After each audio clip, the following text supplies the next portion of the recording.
Hello friend, સ્વાગત છે તમારું મારા કિચનમાં। આજે આપણે ગોળવાળા લાલ ભરેલા મરચાં બનાવીશું। તો જો એની માટે આપણે એક પેનમાં 1 વાટકો ચણાનો લોટ લઈ લીધો છે। એમાં મોટી 2 થી 2.5 ચમચી જેટલું તેલ નાખી અને બરાબર મિક્સ કરવાનું છે અને ગેસની ફ્લેમ એકદમ મીડિયમ જ રાખવાની છે, એટલે આપણો લોટ બળે નહીં અને વ્યવસ્થિત શેકાઈ જાય। જો આવી રીતના આપણે હલાવતા રહીશું એટલે જે આ ગઠોડા થયા છે તેલ નાખ્યું એના લીધે એ પણ ભાંગી જાય છે। ચમચાની મદદથી વ્યવસ્થિત હલાવતું રહેવાનું છે। જો એટલે આપણો લોટ શેકાઈ ગયો છે, આવી રીતના હલાવતું રહેવાનું। કલર લોટનો ચેન્જ થઈ ગયો છે થોડો, અને હવે 1 ચમચી સફેદ તલ, 1 ચમચી વરિયાળી નાખી દેવાની છે અને ગેસ બંધ કરી દીધો છે, પણ આપણો લોટ ગરમ જ છે એટલે શેકાઈ જશે। પછી 1 ચમચી મીઠું, 1 ચમચી હળદર, 1 ચમચી ધાણા જીરું પાવડર અને 1 ચમચી કશ્મીરી લાલ મરચું પાવડર નાખી દઈશું અને થોડો 1 ચમચી જેટલો ગોળ ચપ્પુની મદદથી આવી રીતે આપણે વાતરી અને નાખી દઈશું।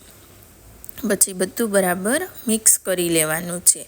મિક્સ કરી અને ઠંડુ થાય એટલા માટે 2 થી 3 મિનિટ રહેવા દઈશું। તો ત્યાં સુધીમાં આપણે 7 થી 8 નંગ જેવા આવા મોટા મરચાં લઈ લીધા છે અને એને વચ્ચેની સાઈડથી ચીરો પાડી અને અંદરથી જે બી અને નસો હોય છે એને ચપ્પુની મદદથી વ્યવસ્થિત આપણે કાઢી લઈશું।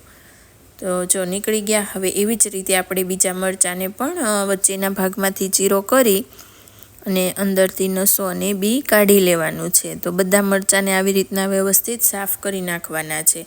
તો જો બધા મરચાં થઈ ગયા છે, હવે આપણો મસાલો પણ ઠંડો થઈ ગયો છે। એમાં 1/2 ચમચીથી ઓછો ગરમ મસાલો નાખ્યો છે, અડધું લીંબુનો રસ નાખી દઈશું અને ઝીણી સમારેલી કોથમીર નાખીશું, 1 ચમચી તેલ નાખી દઈશું અને બધું બરાબર મિક્સ કરી લેવાનું છે, એટલે આપણો ભરવાનો મસાલો તૈયાર થઈ જાય છે। જો હવે મસાલો તૈયાર થઈ ગયો છે, તો આવી રીતના આપણે મરચાંની અંદર વ્યવસ્થિત દબાવીને ભરી લેવાનું છે। પછી ભરાઈ જાય એટલે દબાવીને મરચાંને વ્યવસ્થિત રાખી દેવાનું છે, એટલે જ્યારે આપણે તળીશું મરચાંને ત્યારે લોટ બહાર ના આવે ને અંદર જ રહેશે। તો એવી રીતના બીજા મરચાંને પણ ભરી લેવાનું છે, આવી રીતે વ્યવસ્થિત આપણે।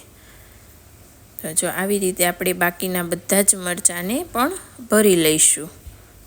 તો જો હવે આપણા બધા મરચાં ભરાઈ ગયા છે, એટલે હવે એક પેનમાં તેલ ગરમ કરવા મૂકીશું। તેલ ગરમ થઈ જાય એટલે એમાં 1 ચમચી રાઈ, 1 ચમચી જીરું અને એ સતળાઈ જાય એટલે 1 ચમચી જેટલા સફેદ તલ નાખીશું અને તલ ફૂટી જાય એટલે જે આપણે મરચાં ભર્યા છે એને પણ નાખી દેવાનું છે અને એમના જ મરચાંને 1 મિનિટ ચડવા દઈશું। પછી જો આવી રીતે ચેન્જ કરી લેવાની એની સાઈડ, બધા મરચાંને વ્યવસ્થિત ચેન્જ કરી દઈશું અને પછી આ મરચાંને ઢાંકીને 1 થી 1.5 મિનિટ માટે ચડવા દેવાના છે। જો હવે ઢાંકી દઈશું અને ઢાંકીને 1 થી 1.5 મિનિટ માટે ચડવા દઈશું, એટલે જો ચડી ગયા છે તો આપણે હવે એને હલાવી લઈશું। બધા મરચાંની સાઈડ ચેન્જ કરી અને ઉલટ પુલટ કરી દેવાના છે, એટલે આપણા મરચાં છે એ વ્યવસ્થિત જો તળાઈ જાય અને એકદમ અંદરથી પણ મસાલો બફાઈ જશે। એટલે જો હવે આપણા મરચાં રેડી થઈ ગયા છે, તો ઉપરથી આપણે જે મસાલો બનાવીને ભર્યો છે અંદર એ 2 ચમચી નાખી દેવાનું છે અને બરાબર હલાવી લેવાનું છે, એટલે તેલમાં મસાલો છે એ સતળાઈ જાય છે। અને આપણા મરચાં હવે બનીને તૈયાર થઈ ગયા છે, એટલે ઉપરથી આપણે ઝીણી સમારેલી કોથમીર નાખી દઈશું અને ફાઇનલી હવે આપણે પ્લેટિંગ કરી લઈશું। તો જો તમને મારો વિડીયો ગમ્યો હોય તો લાઈક કરજો, શેર કરજો અને સબસ્ક્રાઈબ કરજો। Thank you.